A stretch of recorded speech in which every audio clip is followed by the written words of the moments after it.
Un. Bonjour tout le monde, bienvenue à NDS Podcast. Aujourd'hui, nous sommes avec le seul, l'unique Olivier Lecourt. Oli, comment ça va? Ça va bien, toi? Oui, Oli, vous l'avez reconnu, il a fait plusieurs apparitions sur la chaîne, dont une récente avec les deux parties du Canadien. Vidéo très aimée d'ailleurs, à regarder le nombre de vues, merci beaucoup. Et en bas de moi, dans le Zoom, se trouve probablement la seule personne au Québec que vous allez connaître qui est fan des Blue Jackets. Henri Babin, mesdames et messieurs. Henri, comment ça va? Ça va très bien, et toi? Ben oui, super. Déjà là, avant d'aller du côté de tes amours de Columbus, on va annoncer la signature de Kirby Dack à Montréal, 4 ans, un total de 13,6 millions dans les alentours, si je ne me trompe pas. Henri, tu es nouveau sur la chaîne, on va commencer ton baptême tout de suite. T'en penses quoi de cette signature-là? Ben moi, j'aime beaucoup. J'aime beaucoup pour certaines raisons. Premièrement, c'est un risque très, très bas au cas où que Kirby Dach ne réussit pas à prouver ce qu'on s'attend de lui. Dans le fond, Kirby Dach est un choix de troisième overall, si je ne me trompe pas, il y a quelques années. Ouais. Au choix qui a été choisi, tu t'attends quand même à gros de ton joueur, là. Tu t'attends à un potentiel qui se développe, tu t'attends à un marqueur, tu t'attends à une bonne imposition physique de sa part. Ce n'est pas nécessairement ce qu'il a pu prouver en termes de production depuis son arrivée dans la Ligue nationale. Euh, Néanmoins, je crois qu'il y a un très bon potentiel dans Kirby Dach. Surtout avec l'équipe du Canadien, qu'on voit une équipe jeune, une équipe qui est en train de se monter une offensive assez intéressante, autant les jeunes que les vétérans, tout le monde ensemble. Et je trouve que le contrat Pond de 4 ans est très intéressant pour le fait aussi que si ça marche bien avec Kirby Dach, on a une aubaine quasiment. Et si Oui. ça ne marche pas bien avec Kirby Dach, mais ça ne coûte pas tant cher à 3,3 par année pour le nombre d'années justement de son salaire. Alors, merci, Oli. Toi, tu en penses quoi de cette signature? Là, si on a fait déjà un peu le tour. Maintenant, on a un salaire. Tu en penses quoi de ça? Excellente signature. Je donne un A à notre cher ami Caillou. Je trouve que c'est excellent pour vrai. Je suis vraiment content. J'avais peur. J'avais peur au début pour vrai. Puis la signature, je la trouve excellente. Comme Henri a parlé un peu, tu sais, il a pas encore fait ses preuves. Il reste encore à démontrer plusieurs choses. Mais c'est pour 4 ans en plus. Mhm. Vraiment. Fait que, tu sais, je veux dire, il tombe dans un noyau de joueurs. C'est des jeunes joueurs. Il va bien s'entendre avec le noyau qui est déjà établi tranquillement, pas vite. Je pense que l'entraîneur va bien fitter avec son style de jeu. Le rôle, tout va dépendre du rôle qu'on va lui donner, mais moi, je pense que ça augure bien pour lui. Puis au salaire qu'il coûte, je veux dire. Non, c'est ça. C'est une très belle signature. Je suis d'accord avec vous là-dessus. Le salaire, je ne m'attendais pas à ce qu'il soit un petit. Mes attentes étaient un petit peu moins élevées que ça en ce qui a trait au salaire. Mais je trouve que c'est une belle signature. 21 ans, fin de contrat à 25 ans. Non, pour vrai, excellent travail de la part de Monsieur Net. Puis, ce qui est intéressant, oui, Caillou, Monsieur Net, effectivement. Ce qui est intéressant dans cette signature-là, c'est aussi ce qu'il a mentionné tantôt durant son point de presse. C'est le fait que en lui donnant pas un gros contrat, mettons, de, je sais pas, là, 8 ans puis de 6 millions par année, Ouais. c'est le fait qu'il n'est pas autant menotté par rapport au cap salarial après. Parce qu'il dit, c'est bien beau s'il y a un joueur à long terme avec un gros salaire, mais après ça, ça t'amène souvent à te débarrasser de un ou deux joueurs qui peuvent être clés dans ton équipe, des joueurs de profondeur ou whatever, qui prennent des minutes importantes dans ton équipe. Là, si tu signes des gros contrats comme ça, à long terme, sans savoir ce que le joueur peut donner au final, ça t'amène souvent à déplacer des joueurs clés comme Mhm. pas des Mike Hoffman, c'est pas clé, là, ça, ça barre la porte, en tout cas. D'autres types de joueurs, là, mais on comprend ce qu'on veut dire. Puis là, s'il reste encore avec un petit salaire comme ça, il peut manœuvrer encore différemment à la place de déplacer des clés qui vont être importantes pour l'équipe pour l'avenir. Exact. Et avant d'aller à Columbus, tantôt, Kent Hughes a dit, ou c'est hier, durant la journée, que concernant un défenseur droitier, il serait prêt à faire un échange ou aller le chercher par le marché du balotage. On se souvient qu'il y a un certain Nils Lundqvist qui est rattaché au Canadien depuis longtemps. On va voir où est-ce que ça amène là-dessus. Maintenant, on va y aller peut-être du côté d'un des gros canons de la métropolitaine, les Blue Jackets. Déjà, Henri, comment tu fais? Comment tu es devenu un fan de Columbus? Moi, c'est ça que je veux savoir. Dans une ville, une province où est-ce que si t'es pas fan du Canadien, t'es littéralement rejeté, là, on pourrait dire ça comme ça. Ouais, ben on m'a souvent posé la question, puis honnêtement, ça m'a pris beaucoup d'années avant d'avoir une réponse claire, parce que c'est comme plein de petites influences qui viennent un peu partout. Et ça a commencé par mon intérêt pour le hockey quand j'avais à peu près 6 7 ans, que j'ai vraiment OK. commencé à vraiment m'intéresser. Et ça a donné que j'ai eu mon premier jeu de hockey sur mes consoles de jeux vidéo, qui c'était la Wii dans ce temps-là. C'était NHL 2K9 sur la Wii. Et qui n'était pas sur le cover? Rick Nash à Columbus. Alors, ça a été un peu ma première influence hockey. J'aime le sport. C'est qui le cover, l'athlète sur le jeu que je joue le plus? Un chandail de Columbus. Ça a comme été un peu mon lien. Parce que mon père a toujours été un grand fan du Canadien de Montréal, puis il m'a influencé depuis que je suis tout petit à porter des chandails du Canadien ou quoi que ce soit et tout. Et bon, mais dommage pour lui, ça n'a pas été le cas. J'ai pas tourné comme un fan du Canadien, quoique j'admire beaucoup l'équipe. Et aussi, en même temps, à peu près dans les mêmes mois environ, mon père avait gagné une tuque des Blue Jackets dans un petit concours que je me souviens vraiment plus c'est quoi. Fait que c'est comme plein de petites influences qui sont arrivées un peu partout, où ce que j'ai commencé de plus en plus à m'intéresser au club. Puis j'ai vraiment aimé le logo, les couleurs, le bleu, rouge et le blanc. C'est des couleurs qui viennent vraiment me chercher sur un chandail et tout, que j'ai vraiment aimé. Et j'ai juste commencé de plus en plus à suivre l'équipe, à regarder les joueurs, apprendre les noms, de plus en plus à m'intéresser. Puis c'est parti depuis, puis ça finit plus, là. Wow, OK, c'est une belle histoire. Puis, en regardant, en faisant un contraste, mettons, entre ton équipe de l'année passée et ton équipe en date d'aujourd'hui, en es-tu bien excité? Ben, c'est sûr que oui. Quand tu signes un gars comme Johnny Woodrow, c'est rare, c'est difficile de ne pas être excité, je te dirais. Mais c'est vraiment une équipe avec un futur. Je pense pas que depuis le début de la franchise en 2000, on a eu un futur aussi impressionnant qu'on peut le constater en ce moment, là, qu'on parle des Ken Johnson, des Yegor Chinakov, de Cole Salinger, de toute la défensive qui arrive avec Matechuk, Jerry Cech, Bovis. C'est comme un noyau de jeunes que j'ai pas vu à mon club depuis de nombreuses années. Puis c'est très, très, très intéressant. C'est très excitant aussi à voir. Mais en comparé de l'équipe de l'année dernière, je dirais qu'une amélioration, mais encore un work in progress, comme on dit. C'est OK. possible. En parlant de work in progress, Oli, on a, nous, Cap-Friendly devant la face. On va être honnête, c'est pas une équipe qu'on connaît, oui, mais pas autant que le Canadien, on pourrait dire ça. Oli, selon toi, on a un spécialiste de Columbus, mais je veux entendre ta réponse avant. Qu'est-ce qui manque à Columbus? La constance. OK. Tu sais, moi, j'aime ça, les mots-clés. On dit souvent le mot-clé aujourd'hui. Ouais. Le mot-clé, je dirais, c'est de la constance pour vrai. Mais juste pour dire ici, Henri, pour le complimenter un peu avec son équipe, ce que j'aime, c'est à quel point que la direction des Blue Jackets a réussi à se retourner aussi rapidement. Mhm. Je veux dire, l'été, qui ont perdu tous les gros joueurs, les gros noms, tu sais, comme Panarin, Bobrovski, OK. Mais tous ces joueurs-là, importants, ces vedettes-là, je veux dire, n'importe quelle équipe qui perd des joueurs de ce talent-là, normalement, tu repars après ça à zéro, puis ça te prend plusieurs années dans la reconstruction de ces choses-là. Mais Columbus s'est retourné immédiatement. On est tout de suite avec les prospects qu'on a, la jeunesse. Puis je veux dire, ils ont pas fait, ils font pas dur, ils ont toujours été dans la bataille, ils offrent des bons matchs, un bon spectacle. Puis honnêtement, puis je parle à la constance, mais peut-être aussi le côté partisan, peut-être marketing. Je sais pas, j'aimerais ça qu'ils puissent avoir un. Tu sais, ici, on a un fan au Québec, c'est Henri. Mais tu sais, ça peut-être avoir plus grande ampleur au sein des partisans. Je sais pas, tu sais, peut-être des fans plus passionnés. On parlait l'année passée, Loric, là, de la culture des losers, des sabres.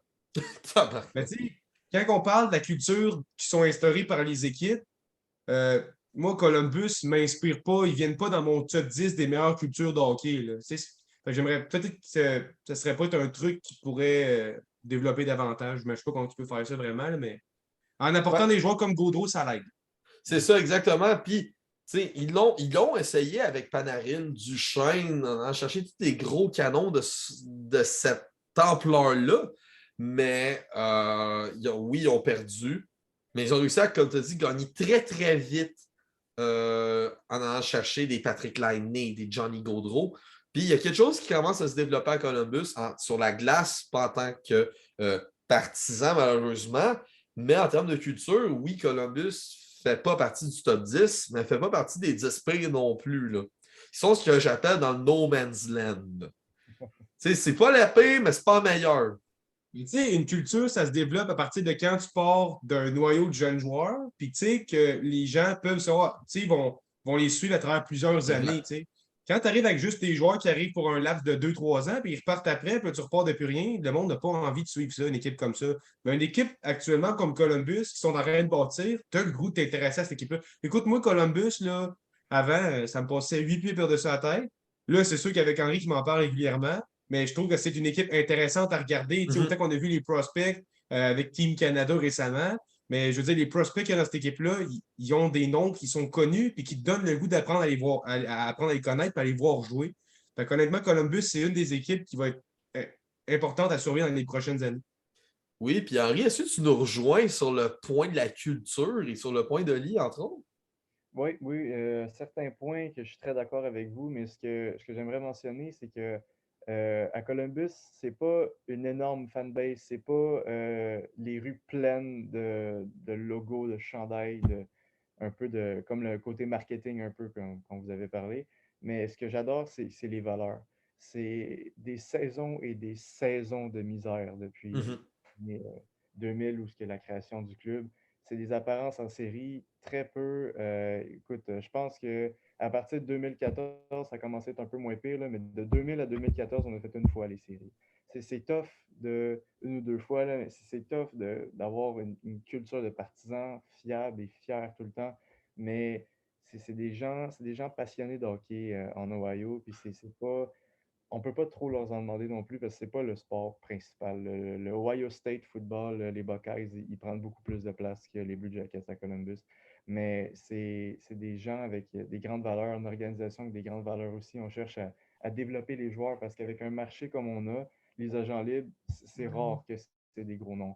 C'est très, très rare. Gaudreau, c'est le plus gros agent libre signé à Columbus depuis la création. Sinon, ça tourne toujours autour des contrats à 4-5 millions. Le Gustav Nyquist, ou bon, là, j'imagine que je vais devoir en parler tantôt un peu, là, mais Gobranson avec son contrat un peu, bon, on reviendra, mais c'est ça, c'est tough d'attirer du monde, d'avoir une culture où ce que tu souhaites établir et tout, mais c'est de quoi qui est en train de plus en plus progresser, puis John Davidson, le président des opérations, aide beaucoup pour ça, je pense. Puis on l'a vu, tu as notamment nommé les Buckeyes qui représentent l'Ohio. Les Buckeyes, pour les personnes qui savent moins, c'est l'équipe de football universitaire. Il y a aussi les Browns qui prennent beaucoup, beaucoup de place en Ohio. Puis pourtant, de 2000 à 2014, les Browns n'ont pas été fameux non plus. Je m'égare là-dessus, mais ça montre que oui, Columbus n'est pas habitué d'avoir des équipes gagnantes, du moins dans les dernières années. Mais quand l'équipe gagne, les partisans, les partisans disent présent. T'sais, on l'a vu en série, notamment avec les Blue Jackets récemment. Les partisans, quand c'est temps de répondre à l'appel, ils le font. Au moins, c'est ça qu'ils font. À Buffalo, ils font les séries. Excuse-moi, l'aréna est remplie à moitié. Là. C'est, au moins, il y a les partisans à Columbus. Pour moi, c'est un marché qui peut continuer à grossir. Puis j'espère pour eux, avec des gros noms, d'après moi, Gaudreau va beaucoup aider à mettre Columbus on the map, comme on dit en anglais. Et il n'y a pas juste Gaudreau. Hein. Si on regarde, en termes de gros noms, peut-être plus en termes de points, il y a Jakub Voracek aussi qui fait un retour, si je ne me trompe pas, à Columbus depuis l'année passée. Il y a Gustav Nyquist qui n'est pas un nom mauvais en termes de présentation. Tu as des Zach Werenski aussi. Tu as des Korpisalo, tu as des Merzlikins aussi. Il y a quelque chose de beau qui se développe à Columbus. Oui, effectivement, c'est le plus gros des défis à Columbus, c'est justement, premièrement, de faire venir ces gros noms-là, Mhm. puis deuxièmement, de les garder. C'est, comme vous avez mentionné tantôt, moi, le 1er juillet 2019, ça filait pas. Ça filait pas du tout. On perdait Panarin, Duchesne et Bobrovski. Et c'est tough. C'est tough quand tu vois toute ton équipe un peu aller partout dans la Ligue nationale, signer des gros contrats. Puis pour des raisons différentes aussi. Bobrovski, c'est parce qu'il ne s'entendait plus nécessairement avec l'organisation. Si on ne le blâme pas, des fois ça arrive. Un changement de chemin, bon, mais c'est pas tant, je ne veux pas trop amener le karma là-dedans, mais bon, c'est ce que ça donnait un peu. Là. Mais dans le cas de Panarin, c'était sa conjointe qui voulait aller dans une plus grosse ville. Là. Bon, je pense qu'elle a été servie. Là. New York, Manhattan, elle a eu ce qu'elle voulait, mais c'est comme tu es impuissant face à ça. Comment tu veux convaincre Panarin si sa blonde va aller à New York pour une grosse ville puis tout, tandis que toi, tu as comme une ville qui est correcte. Et c'est pas dégueulasse, Columbus, sauf que c'est loin de genre ma destination où ce que je serais comme ah, je vais aller avoir du fun, je vais aller dans une des plus belles villes des États-Unis. Je pense à quoi? Je penserais pas à Columbus. Puis ça, tout le monde le sait, tout le monde est au courant de ça, mais par certains joueurs qui ont nommé, c'est la meilleure ville de la Ligue nationale par certains joueurs qui trouvent que pour élever une famille, c'est le plus adapté, c'est le plus convenable. Mais jusqu'à où tes gars de 26-27 dans leur prime veulent élever une famille, que ça soit leur priorité, c'est ça des fois qui crée un clash. Mais c'est ça. C'est un défi garder nos joueurs, c'est un défi les apporter, mais dès qu'on voit comme des signatures à long terme comme Gaudreau, ça donne de l'espoir. Oui, effectivement. Puis Oli, Henri en a parlé avec la perte de Bobrovski. Est-ce qu'à ce temps-là, toi-ci, en tant que fan de hockey, tu avais peur de la situation dans le filet de Columbus? Oui. Ben, mettons qu'on parle pas juste en termes de gardien de but, là, quand ils ont perdu tous les gros joueurs comme ça, moi, honnêtement, j'étais persuadé que Columbus s'en allait nulle part pour les 5-10 prochaines années. Là. Tu sais que ça ferait un peu comme Buffalo. On entend parler de certains prospects, autant dans les buts ou à l'attaque, défense, peu importe. Tu entends leur nom, c'est prometteur, mais on les développe mal, puis on n'entend pas parler par la suite. Mais honnêtement, c'est bien développé, les jeunes sont là, sont présents, ils restent dans le noyau de l'équipe, ils restent dans l'entourage, puis en matière de gardien de but, là, je pense qu'on est quand même assez bien occupé. On a un bon premier, puis on a un bon deuxième aussi. Souvent, il y a des équipes qui ont un bon premier gardien de but, mais qui ont de la misère à avoir un deuxième gardien de but qui est capable de seconder, puis d'offrir les quelques points qui peut manquer à une équipe pour atteindre les séries ou aspirer à la Coupe Stanley. Puis honnêtement, je pense que Columbus actuellement a un bon duo de gardiens de but. Exact. Puis on parlait de quelque chose de marquant. Pour les fans du Canadien comme moi et Oli, on va parler de la journée de l'échange de Subban, entre autres, comme journée marquante. Dans le cas d'Henri, il l'a dit, c'est la perte de Bobrovski, Duchesne et Panarin. Mais comment tu t'es senti à l'arrivée de Johnny Gaudreau, qui était quand même sorti de nulle part, là? J'avais un peu de la misère à y croire parce qu'on parlait beaucoup de Philadelphie, qui est son hometown, où ce qui est né, où ce qui a grandi, et New Jersey, qui était un peu le plus grand propice à avoir comme Johnny Gaudreau comme destination. On parlait aussi des Islanders et tout. J'étais un peu mitigé. Je ne m'attendais pas à ce qui arrive, honnêtement. Puis ça a été rapide, là. C'est les rumeurs qui allaient signer, on s'est fait rapidement avant qu'ils signent. Et ça m'a un peu étonné, mais je savais un peu qu'on allait devoir faire la transition d'un joueur par après, ou c'est sûr qu'on allait perdre l'échange. Ça a été Bjorkstrand qui a écopé, un joueur que j'aimais beaucoup. Mais tu dis, même si tu perds Bjorkstrand, tu viens juste d'accueillir un pointeur de 115 points la dernière saison. On ne peut pas se permettre d'être fâché par rapport à ça.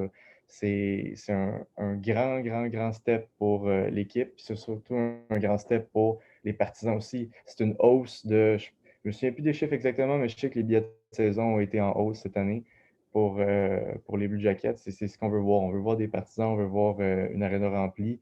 Et c'est pas toujours un problème, mais c'est toujours bien d'être dans les meilleurs pour ça.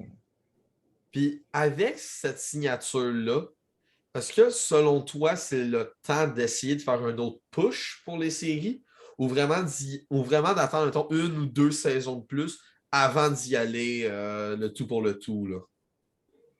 C'est drôle que tu me poses cette question-là parce que dernièrement, il y a plein de rumeurs qui courent partout, puis surtout sur Twitter, puis c'est vraiment quelque chose qu'il faut y penser, il faut y réfléchir et tout. On parle des fois de Kane, il y aurait eu un avion qui aurait arrêté à Columbus pour aller parler avec la direction. Là, je parle bien de Patrick Kane. Sinon, on avait qui dernièrement a comme gros nom? Je m'en souviens plus, ça m'échappe, mais c'est plein de gros noms. C'est Jacob Chikrin, je pense, qui était à Columbus aussi pour aller parler avec les dirigeants. C'est plein de gros noms qu'on parle et tout. Il y a eu JT Miller avant aussi qui prolonge à Vancouver. C'est sûr que ça serait nécessaire d'avoir un autre gros nom pour compléter une offensive assez féroce, mais je pense que je suis vraiment certain, dans le fond, qu'on n'a pas la défensive pour une équipe de série en ce moment. C'est notre grosse lacune pour l'instant. On a Sneaker Branson, un gars que, bon, vu le salaire, il devait être vraiment nécessaire, là. Mais par sa grosse imposition physique et tout, je vais vous en parler tout de suite Ah, vas-y. un 4 ans, 4 millions par année pour Gurbenson. Gurbenson qui a déjà 30 ans, je ne m'attendais pas à autant. Mais je ne m'attendais pas à ce qu'il vienne. Je n'avais jamais entendu vraiment parler. Mais il a été utile pour l'arrivée de Gaudreau. Il a beaucoup influencé. Les deux se connaissent bien. Fait que, bon, pour ça, on le remercie. Ça peut être une partie du salaire qu'on lui a donné, tant qu'à faire. Mais non, j'ai écouté la conférence de presse de Jarmo Kekalainen parce que je cherchais aussi à comprendre de où est-ce que ça arrivait, pourquoi ce montant-là, puis pourquoi lui, dans le fond. Et Kekalainen a mentionné que des fois, c'est un petit morceau de casse-tête qui te manque à ton casse-tête pour dans le fond, créer une équipe complète puis combler tes besoins. Puis Gudbranson, c'était le joueur disponible qui pouvait compléter un peu la pièce manquante pour le moment, dans le fond, pour la défensive de Columbus. Et c'est surtout sa présence devant le filet qui va aider.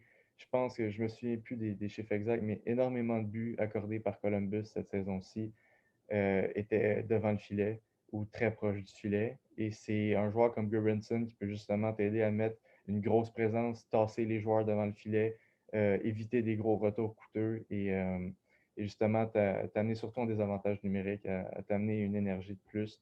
Et c'est loin d'être un grand patineur, c'est loin d'être un grand marqueur.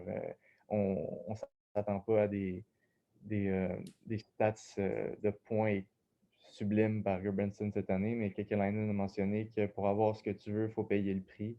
Et c'est de même que la business ça marche, puis c'était le prix à payer pour avoir la pièce manquante. C'est overpaid, toujours à mon avis. Je pense que vous partagez le même avis que moi, mais Oui. si c'est ce qui manque pour combler des besoins, il faut ce qu'il faut, je dirais. Puis, Oli, Henri a parlé d'overpaid. Est-ce que, selon toi, Columbus aurait dû payer un petit peu plus cher pour mettre la main sur un défenseur comme Ben Sherratt à la place? La question est simple à répondre, là, oui. Ben, Parce que, non, mais on parle beaucoup de. Si on est bien placé pour en parler, vu on est des grands fans de Montréal, puis on a vu comment Ben Sherratt peut prendre une chaise importante, peut jouer des minutes importantes, et jouer en tabarouette, là. oui. Puis, je veux dire, si on regarde aussi sur l'aspect avec les jeunes, comment il travaillait avec les jeunes, qui était un bon mentor pour eux, honnêtement, je vois la défensive des Blue Jackets. Depuis tantôt, Henri en parle. C'est des bons jeunes joueurs, mais c'est jeune. Il reste à progresser encore. Puis oui, Goodbranson va être un très bon mentor, ça, j'en doute pas. Mais honnêtement, sur le plan hockey, performance, Ben Sherrod, je l'aurais vu davantage à Columbus. Puis effectivement, j'aurais préféré pour Henry et pour l'équipe, Ben Sherrod que Goodbranson. Mais c'est surtout qu'on parle, le mot-clé ici, c'est d'overpay. Je crois qu'à Détroit, il a signé pour 4,8. Est-ce qu'à Columbus, mettons un Sherratt à 5,3, 5,4, tu l'aurais pris? C'est ça la vraie question. Là. Si tu me poses la question, moi, personnellement, je l'aurais fait. Est-ce que toi, Henri, tu l'aurais fait? Ben, moi, je suis un peu mitigé là-dessus. Ben Sherrod, je lui enlève rien, c'est un très très bon défenseur, mais on avait absolument besoin d'un droitier. Les gauchers, c'est loin d'être le meilleur défensif gauchère de la Ligue nationale, là, mais on était quand même assez correct, je dirais. Là. C'était pas dans les besoins. À gauche, on a Werenski, Gavrikov et Jake Bean dans le top 6. Et du côté droit, c'était Boqvist, qui est très jeune, en manque d'expérience aussi, Peak et Blankenberg. Et il y a un nom qui m'échappe. Mais c'était beaucoup moins sécurisant à droite qu'à gauche. Et avec le budget qui nous reste, je pense qu'il nous reste 400 000 sa masse salariale. Je pense pas qu'on aurait pu signer Ben Sherratt à 5,3 de toute façon. Mais c'est ça, il aurait fallu payer encore plus cher pour ça. Et je pense que pour donner Voracek, là, qui est à 8,2, là, il aurait fallu donner au moins un ou deux choix de first pour s'en sortir avec un contrat, comme on dit. Exactement. Et donner Voracek, qui est probablement une des solutions que Jarmo Kekalainen doit envisager pour avoir de nouvelles acquisitions du côté droit, du moins en défense ou d'attaquant. Mais encore là, comme tu as dit, le prix va être extrêmement cher à payer dans le cas de Voracek. On parle d'un attaquant qui a un salaire, je regarde vite, de 8,25 millions. Combien d'années restantes, Loric? Il reste 2 ans à son contrat. Donc, c'est moins pire qu'on le pense, mais ça reste que 8 ans, ça reste que 2 ans à 8,2 millions, ça reste énorme sur une masse salariale. Là. Et du moins, si on regarde, admettons, dans les 2 prochaines années, Columbus doit signer Jack Roslovic, Eric Robinson, bon, ça, c'est en attaque. Emile Bamstrom aussi. En défense, en deuxième, ils doivent signer Jake Bean, Nick Bleckenberg. Ils ont quand même beaucoup de joueurs à signer et je crois que la perte de Voracek peut les aider là-dedans. Encore là, s'ils veulent le perdre d'avance, comme Henri l'a dit, ils doivent payer le plein prix. Ça reste à voir rendu là du côté de Columbus. Mais pour l'instant, c'est quand même très encourageant. Vas-y, Ali. Je ne voulais pas t'interrompre. Ben, encore une fois, ce que je voulais dire, c'est que tu as posé la question tantôt, Henri, à savoir est-ce que actuellement Columbus se met en tête en phase de on y va un go all-in pour les playoffs ou on est encore en progression avec les jeunes en step. Si tu es encore dans le step de je suis avec les jeunes, on prend de l'expérience, puis on verra ce que ça donne la saison, puis les séries, c'est pas pour tout de suite, ben, les séries peut-être pour tout de suite, mais pas de coupe cette année pour tout de suite. Tu peux le garder Voracek parce que c'est un bon mentor pour l'attaque. C'est un vétéran, il connaît bien la game. Mais si tu es allé pour un push pour les séries, honnêtement, moi, je pense pas que Voracek, c'est une pièce qui peut t'aider. Je pense plus que ça peut peut-être te nuire. Tout va dépendre de la performance qu'il va donner en début de saison. Mais si tu vois que finalement, OK, on y va un push pour les séries, OK, on peut être aspirant pour la coupe, peut-être que ça peut être intéressant de se départir de quelques choix de repêchage pour être capable de les changer, pour peut-être aller chercher 2 joueurs qui peuvent t'aider à encore être davantage meilleur puis dangereux, si tu veux, pour gagner la Coupe Stanley cette année ou l'année prochaine. Oui, effectivement. Puis du côté de Columbus aussi, c'est peut-être là le gros problème qu'il faut régler, c'est l'échange de Voracek. Je ne sais pas si Henri est d'accord avec moi, mais selon moi, c'est la solution qu'il doit faire pour améliorer l'équipe. Henri, je ne sais pas si tu me rejoins là-dessus. Ben, tout dépend un peu de dans quelle direction tu veux que ton club s'en aille. Si tu n'es pas pour faire des grosses transactions, laisser un peu les jeunes se développer, le contrat de Voracek n'est peut-être pas autant dans les jambes qu'on peut le penser, parce que je pense pas qu'il y ait un aussi bon mentor et un aussi bon vétéran à Columbus pour les jeunes, puis ça te prend ça aussi. Une équipe de jeunes ne va pas se développer aussi bien. Il y a certains jeunes entourés de vétérans qui peuvent un peu te montrer, OK, ça marche comme ça dans la ligue, ça va être un défi qu'il faudra que tu relèves et tout. Puis bon, si ça arrive, il faut que tu te reprennes. Puis, des mentors, c'est comme un coach. C'est très, très, très important dans la vie d'un jeune joueur. Et Voracek est une pièce maîtresse un peu pour ça. Au moment de l'échange de Voracek, l'été passé, c'était contre Cam Atkinson, un contre un. Je pense pas que Jarmo Kekalainen avait en tête de signer Johnny Gaudreau à ce moment-là. C'est comme des petits échanges où ça peut un peu te tirer dans les pieds dans le futur, mais c'est pas. Au moment, j'ai trouvé que ça a été un bon échange. Bon, ça a donné que Voracek a eu un petit peu plus de points que Atkinson, mais aussi en termes de mentalité de joueur, j'ai trouvé que c'était un bon échange. Sauf que là, comme tu dis, ça peut donner patte si on veut construire un club aspirant pour les séries éliminatoires. Personnellement, je pense pas que ça va être le cas cette année. J'avais prédit entre 82 et 86 points cette année. Le manque de séries, mais assez proche. Comme je dirais à peu près 1 ou 2 places en dessous des wildcards de l'Est. Et je pense pas que ça va être. Je pense pas qu'il y aura grand transaction pour cette année. Parfait. Oli, je pense que tu voulais rajouter quelque chose. Ouais, mais 2 petites choses que j'ai bien aimé ce qu'il a dit là, par rapport. Tout d'abord, là, pour ce qui est des séries, pour défendre la position de Columbus, l'Est est rendu très fort, selon moi, là, beaucoup plus fort que l'Ouest. Donc, ça aide moins les équipes. Peut-être que dans l'Ouest, Columbus pourrait faire les séries davantage, avoir plus de chances.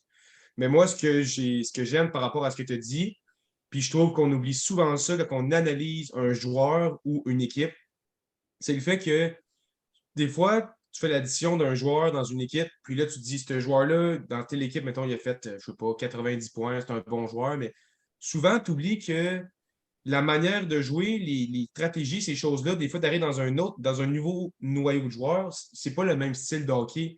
Fait que le joueur doit aussi être une pièce qui s'ajoute. Tu sais, je veux dire, t'as bien beau avoir un beau char dans la vie, si tu ajoutes une pièce qui n'a aucun rapport, ça va pas aider ton char à aller rouler plus vite ou peu importe.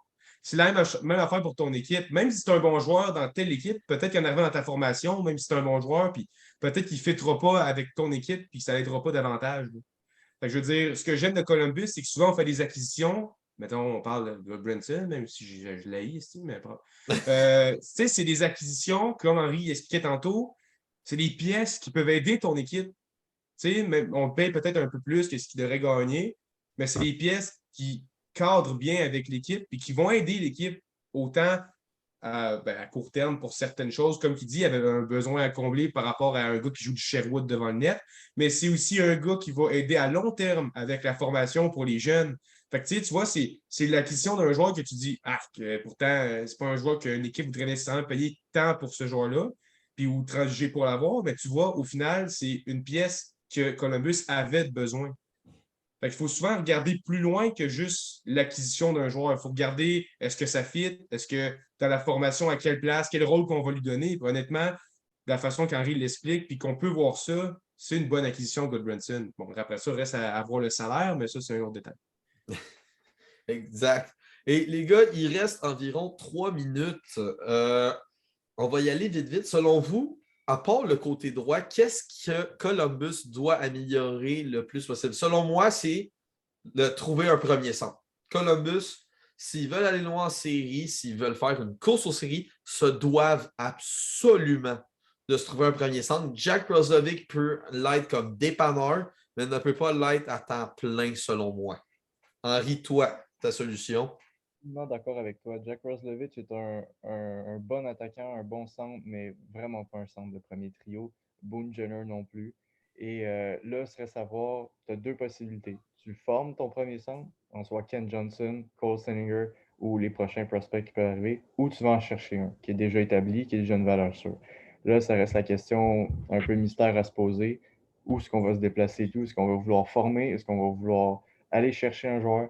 Mais c'est vraiment un poste à combler. Et aussi, je dirais, la constance dans les buts. L'année passée, Korpisalo a vécu sa pire saison en carrière et Merzlikins a eu sa pire moyenne de buts accordés en carrière aussi. Il faut trouver une constance. Là, on sait que Merzlikins, c'est le numéro 1, Corpi le numéro 2. C'était comme un petit débat avant, mais là, c'est pas mal établi.